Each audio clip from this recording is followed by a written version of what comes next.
मध्य प्रदेश सरकार ने बीते एक वर्ष में प्रदेश में क्या कुछ बदला है, क्या कुछ नया किया है, आइए जानते हैं। प्रदेश सरकार ने निवेश को प्रोत्साहित करने के लिए एक नई पहल शुरू की। लंबे समय से चली आ रही इंदौर केंद्रित ग्लोबल समिट की परंपरा को तोड़ते हुए सीएम मोहन यादव ने रीजनल इंडस्ट्री समिट का नवाचार किया।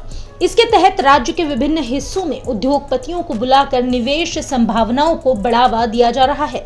इस पहल की शुरुआत उज्जैन से हुई, जिसे महाकाल की नगरी के रूप में जाना जाता है। अब तक 6 स्थानों पर समिट आयोजित की जा चुकी है, जिनमें उज्जैन, जबलपुर, ग्वालियर, सागर, रीवा और नर्मदापुरम शामिल हैं। बता दें कि कई बार सीएम मोहन यादव ये बता चुके हैं कि वो पूरे प्रदेश को इंदौर की तरह बनाना चाहते हैं। बता दें, जिन जगह पर अब तक ये समिट आयोजित हुई है, यहाँ से सरकार को अब तक 3.25 लाख करोड़ के निवेश मिले हैं। मुख्यमंत्री यादव ने सिर्फ राज्य में ही नहीं बल्कि विदेशों से भी निवेश आकर्षित करने के लिए कदम उठाए हैं। नवंबर 2023 में यूके और जर्मनी की यात्रा के दौरान उन्होंने 78,000 करोड़ के निवेश प्रस्ताव प्राप्त किए। भोपाल के अचारपुरा में एक्सरे निर्माण कारखाने के लिए भूमि आवंटन जैसे कदमों से राज्य की प्रतिबद्धता स्पष्ट होती है। इसके अलावा सीएम ने मुंबई, कोयम्बटूर, बेंगलुरु और कोलकाता में रोड शो के माध्यम से उद्योगपतियों और निवेशकों को आकर्षित किया।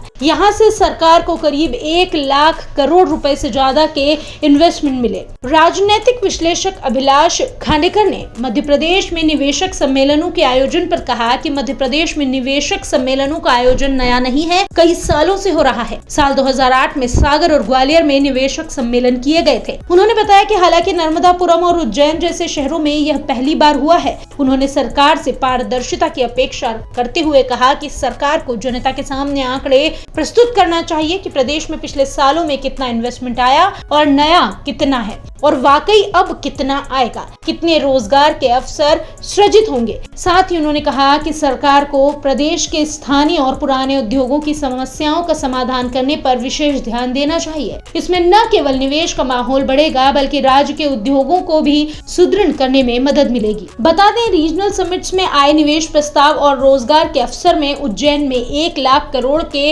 इन्वेस्टमेंट प्रस्ताव मिले थे। 1 लाख संभावित रोजगार माने जा रहे हैं। वहीं जबलपुर की अगर बात करें तो 13,375 करोड़ के निवेश और 13,000 से अधिक नौकरियों की संभावना जताई जा रही है।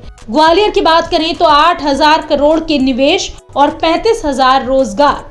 वहीं सागर में 23,000 करोड़ निवेश, 25,000 रोजगार। रीवा में 30,000 करोड़ निवेश और 22,000 रोजगार। नर्मदापुरम में 31,000 करोड़ निवेश और 40,000 रोजगार। शहडोल में 16 जनवरी को रीजनल इन्वेस्टर समिट आयोजित होगी। वहीं फरवरी 2025 में भोपाल को इन्वेस्टर समिट्स का आयोजन होगा, जिसमें देश विदेश के शीर्ष उद्योगपति भाग लेंगे। सरकार का लक्ष्य इन इन्वेस्टमेंट को धरातल पर लाना और लाखों रोजगार के अवसर सृजित करना है। इसके लिए कौशल विकास और प्रशिक्षण कार्यक्रम भी शुरू किए गए हैं।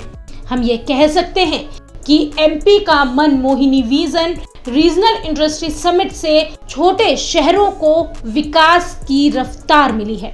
अगर आप ये वीडियो YouTube पर देख रहे हैं तो हमारे चैनल को सब्सक्राइब करें और बेल आइकन को दबाना ना भूलें। अगर आप Facebook पर ये वीडियो देख रहे हैं तो हमारे पेज को लाइक करें।